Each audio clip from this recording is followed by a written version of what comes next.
দ্বন্দ্ব তো প্রথম যখন সে মিডিয়াতে কাজ পায়, টুকটাক করে উঠতেছিল। আমি তো দীর্ঘ 25 বছর যাবৎ মিডিয়াতে কাজ করেছি, আমি তো জানি।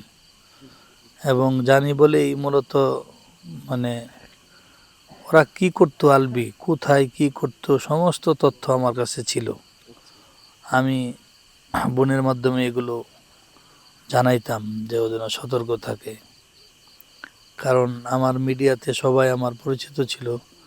যারা যে অবস্থায় তারে দেখতো, তার সাথে মিশতো, আলবির সাথেই মিশতো, আলবির সাথেই করতো, কিন্তু তথ্য আমার কাছে জানাইতো যে সে এই প্রকৃতির। এবং ওই মেয়েটার সাথে যখন তার মানে সম্পর্ক চলে, সে যখন রাত্রিবেলা মানে 2 দিন 3 দিন সে শুটিংয়ের নাম করে উত্তরায় ওই মেয়ের বাসায় থাকতো, এগুলো আমাকে জানাইছে। এবং তারা অনেকেই কালকে বলছে যে তোমাকে যখন তখন জানাইলাম তখন তোমার উচিত ছিল তার নামে জিডি করা। কিন্তু মেয়েটা যেহেতু কোনো কিছু বলতো না, সেই জন্য আমরা আর এগুলো নিয়ে অত চিন্তা করতাম না।